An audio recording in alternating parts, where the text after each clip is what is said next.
செரிமான கோளாறுகளுக்கும் வயிற்றெரிச்சலுக்கும் சரியான ஒரு தீர்வு.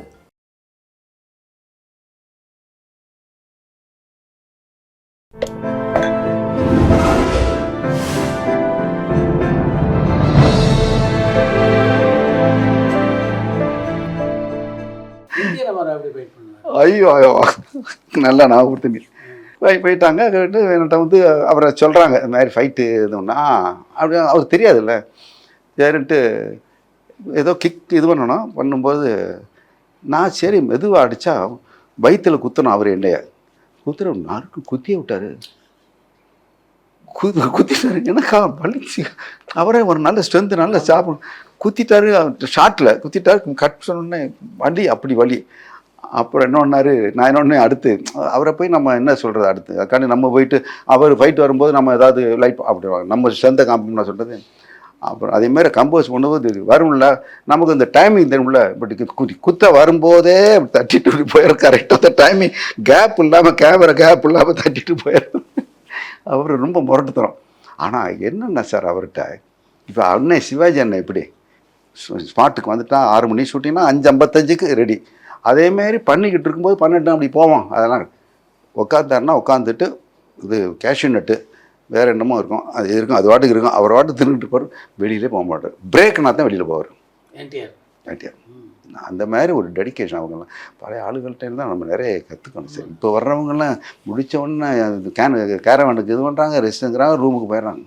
அவங்கெல்லாம் இப்போ சிவாஜி சார் என்டிஆர் அவங்கெல்லாம் ஒருத்தர் வர்றாங்க இது பண்ணுறாங்கன்னாக்கா அதுக்கு பின்னாடி ஒரு மிகப்பெரிய டெடிக்கேஷன் இருக்குது சார். வெறும் ஏதோ வந்தம் இல்லாமல் அது மாதிரி அவங்கள்ட்டேருந்தெல்லாம் இது பண்ணிக்கணும். ஸ்டண்ட்டு ஆக்டராக இருக்க எல்லாருக்குமே அடுத்து நம்ம ஸ்டண்ட்டு மாஸ்டர் ஆகணும் அப்படின்னு ஒரு எண்ணம். ஆமாம் அழகுக்கு வரல. ஆமாம் எனக்கு வரல. என்னென்னா சார் என்ன முதல்ல தன்னை அறிதல்னு ஒன்று இருக்குது சார். நான் என்னங்கிறது தெரியும். நான் போய் யார்கிட்டையும் கேட்க மாட்டேன், கூச்சப்படுவேன். திமிரு கிடையாது. அப்போலேருந்து சொல்லிட்டேன் கூச்சப்படுவேன். போய் எனக்கு படம் கொடுங்க அப்படின்னு. இன்னொரு தகவலை ஒரு டைம் ஒரு உதாரணம் சொல்கிறேன். ஸ்டண்ட்டு அப்போ வந்து பைக் வச்சுருக்கேன்.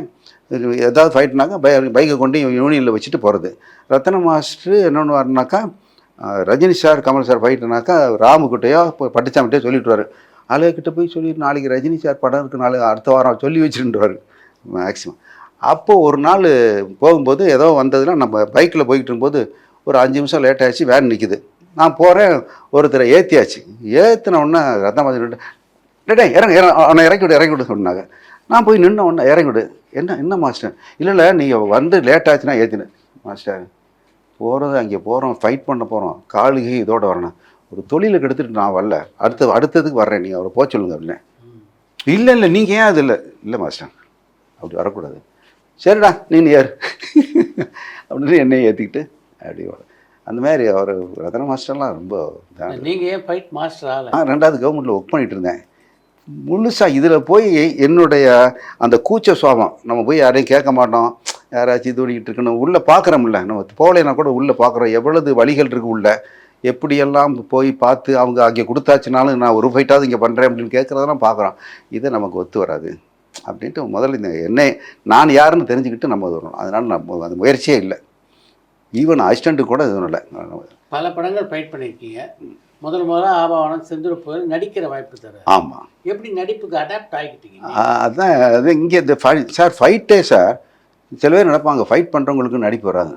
ஃபைட் பண்ணும்போது குத்தும்போது ஒரு ரியாக்ஷன் வேணும், அடி வாங்க ரிசீவ் பண்ணும்போது ஒரு இது வேணும். போய் சும்மா ஒளிஞ்சிருந்து சும்மா பாவனை பண்ணுறது திடீர்னு சும்மா அடிச்ச இதுக்குள்ளே சின்ன நடிகை இருக்குது. நான் அதை நினைக்கவே இல்லை. ஆனால் இப்படி ஃபைட்டு பண்ணிக்கிட்டு இருந்தோம். நான் இன்னொன்று இந்த செந்துருப்பைக்கு அப்புறம் என்னொன்னாங்க இந்த நடிப்புங்கிற வார்த்தையை கேட்டு அதுக்கு யாரோ சொன்னாங்க.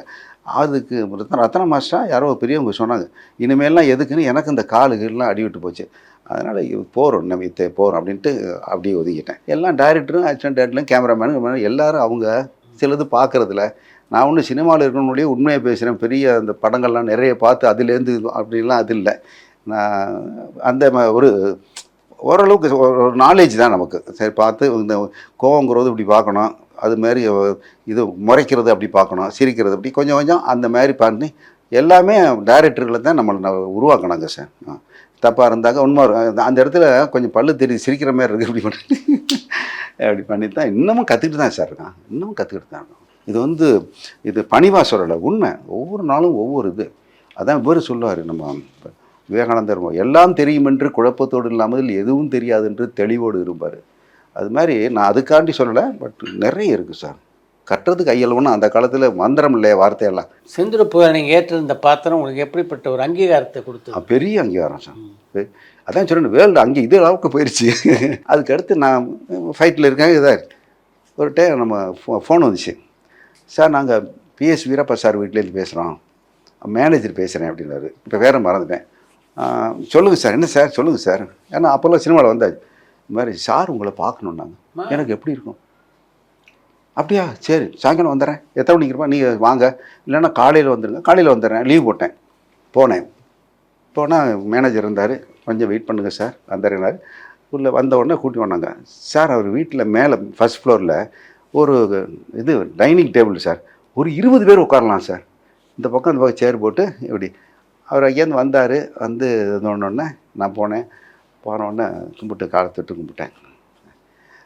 சொன்னார், நீங்கள் சொன்ன ஆமாம் உட்காருங்க. இல்லை பரவாயில்ல சார் உட்காருங்க அப்படின்னா. இல்லை சார் நாங்கள்லாம் உங்களை இப்படி சொன்னேன் சார், எல்லோரும் வில்லனை பார்த்து திட்டுவாங்க, சிரிச்சாக்க சிரிப்பாங்க. உங்கள் சிரிப்பை பார்த்து நான்லாம் ஸ்கூலில் படிக்கும்போது பயப்படுவேன் சார். நீங்கள் சிரிச்சினாலே பயப்படுவேன் சார் அப்படின்னாரு. சிரிச்சிட்டு உட்காருங்க நீங்கள் அப்படின்னாரு. அப்புறம் உட்காந்து ஒரு ஓரமாக உட்காந்துட்டு செந்தூரை போய் பார்த்தேன். யார்? PS Veerappa sir. செந்தூர் போய் பார்த்தேன். நல்லா பண்ணியிருந்தீங்க அப்படின்னாரு. இல்லை சார், இதில் நம்ம அப்போ ஒரு படம், சொந்த படம், அதான் அர்ஜுன் படம்னு நினைக்கிறேன். நன்றியா இது ஒரு படம், நன்றி அவரா அது இருக்குது. நீங்கள் ஃபைட்டு சோழ ஃபைட்டு. சரி சார், சம்பளம் எவ்வளோ கேட்குறீங்க? இதே வார்த்தையில் கேட்டேன். அவரே சம்பளம் எவ்வளவு? ஐயா உங்களையெல்லாம் பார்ப்போமான்னே தெரியாது, கூப்பிட்டு நடிக்கணும் ஒன்றும் இது இல்லை, நீங்கள் என்ன சொல்கிறீங்களோ அது. இல்லை என்ன இல்லையா, இது வந்து நான் இதுக்கு சொல்லலையா, அதெல்லாம் இல்லையா, கூப்பிட்ருக்கீங்களே இதுவே எவ்வளோ பெரிய பிராப்தம் ஐயா. நீங்கள் எல்லாம் எப்படி ஒரு வீச்சு உங்கள் இதில் பண்ணுறீங்கிறதே எங்களுக்கு பெருமை, அதெல்லாம் ஒன்று வேண்டாம் அப்படின்னு. அப்புறம் ஏதோ கொடுத்தாங்க, அது வேறு. இருந்தாலும் கேட்குறாரு பாருங்களேன், எல்லாம் கரெக்டாக இருக்கணும்னு. சம்பளம், இந்த வார்த்தையை மறக்க மாட்டேன். சம்பளம் எவ்வளோ சம்பளமா அந்த வார்த்தையை சொன்னான்னு நினைக்கிறேன். ஜெய் அப்போ மாதிரி ஜெய் சவுண்டிங்க என்ன நான் சொல்லுவேன். ஆமாம் அவர் அந்த மாதிரி இந்த செந்தூரை போய் தான் அதை பார்த்துட்டு அந்த செந்தூரை போய் தான் அது ஒன்றது. ரஜினி சார் ஒரு டைம் வேறு ஷூட்டிங்கில் இருக்கேன், அப்போ போகும்போது இருந்தார். விஷ் பண்ணிட்டு இப்படி போனேன், விஷ் பண்ணிட்டேன். அப்புறம் அவங்க அசிஸ்டண்ட் ஜெயராமனில் அண்ணன் கூப்பிட்றாங்க அப்படின்னா, சார் இல்லை செந்தூர் போய் பார்த்தேன், ரொம்ப நல்லா இருந்துச்சுன்னாரு. சார் ரொம்ப நன்றி சார். இல்லை நல்லா இருந்துச்சு, அப்படி பண்ணணும் அப்படின்னாரு. அவர் ரொம்ப எனக்கிட்ட ரொம்ப இதாக இருப்பார். அதான் ஒரு இன்சிடெண்ட்டு சொன்னா, ராணுவ வீரனில் ரஜினி சாருக்கு டூ போட்டேன். மொத்தம் 3 பேருக்கு நான் டூ போடுறேன். ரஜினி சார் ஒரு ஃபயர் இது, அது ஜஸ்டினா யாருன்னு தெரியல, ரஜினி சாருக்கு டூ போட்டுனாங்க. சரின்னு போயிருந்தேன். போனால் ஃபயர் ஷாட்டு. அப்போ அன்னைக்கு எடுக்கும்போது அவர் இல்லை. சரின்னு எனக்கு இப்போ ஃபயர் ட்ரெஸ் போட்டுட்டு இங்கே கண்ணாடி வச்சு இது பண்ணிட்டு அவங்களுக்கு தெரியும். சரின்னு ஊற்றுனாங்க. ரத்தன மாஸ்டர் தான். அப்போ தீயை பற்ற வச்சாங்க. நான் ஜம்ப் பண்ணி கிக் பண்ணி தோணுன்னா நல்ல ட்ரெஸ்ஸு. அப்போல்லாம் சிம்பிளாக போயிடுச்சு. ஒரு 10 கிலோ இருக்கும் அது. ஆமாம் அப்போ ஏன்ட்டு இது ஒன்றாக்கா எரியலை, சரியாக எரியலை. கேமரா கட் என்னடா.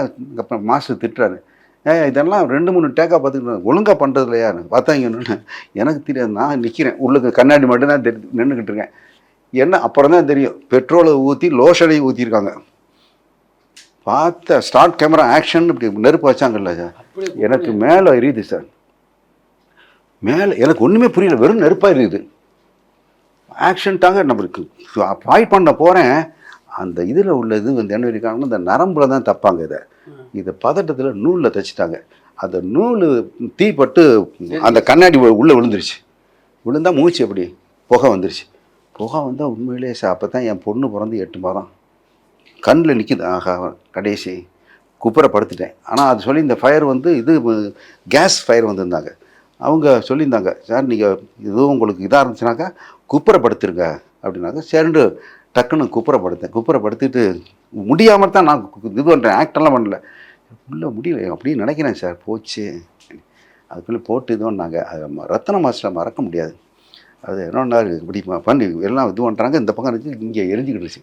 என்னால் கடைசி மூச்சு ஒன்றும் முடியல. பிடிச்சி இப்படி பிச்சு இழுத்தேன். இப்படி இழுக்கும்போது டக்குன்னு கையை பிடிச்சிட்டு கோணியை கொண்டாந்து போட்டார் யார் ரத்ன மாஸ்டர். இல்லைன்னா அன்னைக்கு நான் அவுட்டு, நேரம் மூஞ்சிக்கு வந்திருக்கோம். இதெல்லாம் சொல்கிறமே ஒழிய அனுபவித்தேன். ஆனால் இன்னைக்கு வச்சிருக்கு அப்படின்னா தெய்வம் தான். இது வந்து எங்கேயாவது எந்த வேலையாவது தேங்காய் சூடான் போட்டு கும்பிட்டு தோன்றமா இதானே பண்ணுறோம், கடவுள் தான். அப்படி படித்து அப்புறம் எதுவும் ஒன்றாரு வந்துட்டு எந்திரிச்சு முடிச்சா கொஞ்ச நேரம் அப்படியே ஒருத்தர் வரல, அப்படியே ரத்தமாச்சு எல்லாம் நின்றுட்டேன். அப்படி மூச்சு விட்டுட்டு நான் எதோ ரொம்ப திட்டான மாட்டேன், அன்பார்லிமெண்ட் வேலைலாம் போட்டு திட்டிவிட்டு கிழிச்சு விட்டேன். அது எல்லாத்தையும் ட்ரெஸ்ஸு கிஸ்ஸு என்ன பைட் பண்ணுறீங்கன்னு சொல்லிட்டு கிழிச்சிட்டு அப்படி போய் நின்ட்டேன். எல்லாம் கப் சுப்பு. ஏன்னா நான் அப்படி பேசின ஆள் இல்லை, எனக்கு அப்படி இதாகிடுச்சு. ஒரு அடுத்த பிறவி தான் என்னென்ன. அப்புறம் ஒன்றுமே அவன் கிட்டக்க வந்தார் மாஸ்டர். என்ன இது நாளைக்கு என்ன பண்ணோம், இல்லை பண்ணுறேன் சார் அப்படின்னு வந்து ட்ரெஸ்ஸாக கூடாதுன்னு சொல்லி ஒரு பக்குவம் போட்டு இது பண்ணி போட்டு ஃபைட் எடுத்தான். மறுநாள் ஷூட்டிங்கு யார் நம்ம இவர் கோவர்தன் சார் ஷூட்டிங் இது ஸ்டுடியோ இருக்குல்ல, அங்கே எல்லோரும் டைரக்டர்கிட்ட எல்லோரும் நின்றுக்கிட்டு இருக்கோம். ரஜினி சார் வர்றாரு. அது உள்ளே வந்த உடனே நான் வணக்கம் எல்லோரும் வணக்கம் சார், ஏன் இப்படி பண்ணீங்க அப்படின்னாரு. எனக்கு ஒன்றும் புரியல. சார் என்ன சார், எனக்கு தெரியும் நான் எதுவும் பண்ணலை, ஏதாவது நான் தானே அவரை பற்றி சொல்லியிருந்தாலோ ஏதாவது. என்ன சார், இல்லை அப்படி பண்ணக்கூடாது நீங்கள் அப்படின்னாரு. அடுத்த வார்த்தை அது ஒன்றும் புரியல சார் என்னன்னு தெரியும். இல்லை நீங்கள் லெக் ஒர்க் பண்ணணும், நான் ஆஃபீஸில் ஒர்க் பண்ணுறது. அவர் சொல்கிறாரு அது மனிதங்க சார், லெக் ஒர்க் பண்ணணும் ஆஃபீஸில் ஒர்க் பண்ணி இதெல்லாம் பண்ணலாமா, அதுக்கு தனியாக ஆள் இருக்காங்களே, நீங்கள் லெக் ஒர்க் தானே பண்ணணும், ஏன் நீங்கள் ஃபயர்லாம் பண்ணீங்க அப்படின்னாரு. அப்போ தான் அதுக்கு தானே, இல்லை சார் இதாகிடுச்சு அப்படின்லாம் பண்ணாதீங்க இனிமே அப்படின்னு உரிமையாக அடிச்சுட்டு போய் இதை பேட்டியில் சொன்னேன். அப்படியே பேட்டி நம்ம ஆளுங்க சமயத்தில் உல்ட்டா பண்ணி என்ன பண்ணிட்டாங்கன்னா படிக்கணுங்கிறக்காண்டி அதில் அந்த மாதிரி ஒரு நாள் பார்க்குறேன், யதார்த்தமாக இது பார்க்குறேன், அழகை பார்த்து ரஜினி பயந்து விட்டார். சிரிக்கிறீங்கல்ல, எனக்கு சிரிப்பும் வருது கோபமும் வருது. இருக்குது சார் அந்த இது இருக்குது, நீங்கள் யூடியூப்பில் போனீங்கலாம் இருக்கும், ரஜினி அழகை பார்த்து ரஜினி பயந்து விட்டார் அப்படின்னு போட்டுட்டான். பார்த்தா எனக்கு படிச்சுட்டு ரொம்ப இதாக இடையில அப்புறம் வென்ட்ரிகெலாம் கூட வரமாட்டாங்க. இப்போ அவர் என்னை பற்றி தெரியும், என்ன நினைப்பார், இது எவ்வளோ நீங்கள் படிக்கணுங்கிறக்காண்டி இதெல்லாம் பண்ணலாமா அப்படின்னு இப்படி போட்டாங்க சார். நான் இருந்துச்சா எடுத்து உங்களுக்கு அனுப்புகிறேன் பாருங்க. என் போட்டோவையும் அவர் போட்டோவையும் போட்டு பயந்து விட்டார். அவர் என்ன திட்டி என்னை சொல்லி சங்கடப்பட்டு சொன்னார், அது அப்படியே பயந்து விட்டார்றா. எப்படி இருக்கும் தெரியும். ஒரு வாரம் ரஜினி சாரே பார்க்குறாரு, அழகு சாரை பற்றி என்னைக்கு நம்ம பயந்தோம் அப்படின்னு இருக்காதான். அதனால் சமயத்தில் இந்த பேட்டிகள்லாம் நம்மளை உயர்வாகவும் அப்படியே கொண்டும் போகிறாங்க. சில வார்த்தைகள் ஒரு வார்த்தை வெல்லும், ஒரு வார்த்தை கொல்லும். செந்தூர் பேவுக்கு அப்புறம் உங்களுக்கு வந்த நல்ல கதாபாத்திரங்கள்னா எதெல்லாம்? ஆனால் அதுக்கப்புறம் கேரக்டர் தான், அதுக்கப்புறம் ஃபைட்டே போகல சார். 1988 செந்தூர் பேவை. 1988க்கு அப்புறம் யூனியன்லேயே போய் சொன்னேன் இந்த மாதிரி. அப்போ பிஸியாக இருக்கேன், இன்னுமே வேண்டாம். ஏன்னா ஒரு ட்ராக் மாறி இருக்குது, நமக்கு ஒருத்தர் இது பண்ணியிருக்காரு, நம்மளும் நிறைய அடிகளை பட்டுட்டோம். என்னதான் இருந்தாலும் இன்னுமே என்ன பண்ணால் கூட நல்லா பண்ணுறாரு, பட் முந்தி மாதிரி இல்லை, அப்படி கலையை கெடுக்கக்கூடாது. அதனால் நானே பிஸியாக இருக்கும்போதே அப்படியே நிறுத்திட்டேன். அதுக்கப்புறம் கேரக்டர்கள் தான் வந்துச்சு சார். இது நிறைய பண்ணினேன். எந்த காலகட்டத்தில் தொலைக்காட்சி தொடர்களில் நடிக்க ஆரம்பிச்சிங்க? முதல்ல தொலைக்காட்சி வந்த புதுசில் அவர் டைரக்டர் பேரை கூட பார்த்து, இப்போ கிடையாது அவர். அது அப்போ தொலைக்காட்சி இது பண்ணால் எனக்கு தெரியாது. அது முதல் சீரியல் வந்து டிடிக்கு, அப்போல்லாம் இந்த சன் டிவி இதெல்லாம் கிடையாது, தூர்தர்ஷனில் ஒரு 2 சீரியல் பண்ணேன். அதுக்கு அடுத்து Sun TV, Vijay TV, Jaya TV, அந்த விஜய் டிவி கூட லேட்டாக வந்துச்சு. அந்த மாதிரி இது வந்தது. ஆனால் சீரியல் என்னென்ன சார், அந்த படத்துக்கும் இதுக்கும் என்னென்ன சார், படத்தில் நம்ம பண்ணியிருக்கோம், அப்போல்லாம் அங்கே போய் பார்த்தா தான் நம்மளுக்கு தெரியும். அது பார்த்துக்கிட்டே இருக்கலாம், என் பேரை வரைக்கும் பார்க்கலாம். சீரியல் இன்றைக்கி கரண்ட் இல்லைன்னாக்கா அவ்வளோதான், நான் நல்ல கேரக்டர் பண்ணி பண்ணி. ஆனால் நம்மளை கொண்டு வீட்டுக்குள்ளே கொண்டு one of the members of the ஃபேமிலியாக சேர்க்கறது வந்து சீரியல் டிவி. இன்றைக்கி எவ்வளோதோ படங்கள் இது பண்ணாலும் இது ப்ளஸ் இந்த படங்களும் போடுறாங்க, பார்க்குறாங்க. இப்போ இது வந்து இப்போ எனக்கு வந்து எங்கே பார்த்தாலும் வந்து இப்போ ஒரு சீரியல் போயிட்டுருக்கு, யார் பார்த்தாலும் ஒரு லேமேன், ஒரு தொழிலாளியாக இருக்கட்டும், ஒரு பூ விற்கிறவங்க, வேறு பெரிய அவங்க எல்லாருமே அதை பார்த்தேன் சார். நல்லா சார், முதல்ல உங்களை பார்த்து ஒரு அம்மா சொல்லுது, எனக்கு ரோட்டில் பார்த்துட்டேன் சார், ஒரு மருமக என்னை ரொம்ப மதிக்காமல் பேசுவேன், இதே வார்த்தை சொல்கிறாப்புல, ஏங்க நீங்கள் ரஜினி சார் கமல் சார்லாம் ஃபைட் பண்ணி எப்படி எவ்வளோ பெரிய இது, உங்களை போய் திட்டு சப்புன்னு ஒரு அறை அடைய வேண்டியதானே, எவ்வளோ இன்வால்வ் ஆகிறாங்க, இதே வார்த்தை சொல்லுது சார், சப்புன்னு அறைய வேண்டியதானே. அம்மா அது சும்மா நடிப்பாக இருக்கட்டும், இருந்தாலும் நீங்கள் என்ன எவ்வளோ பெரிய பண்ணி அந்த மாதிரி பண்ணுது.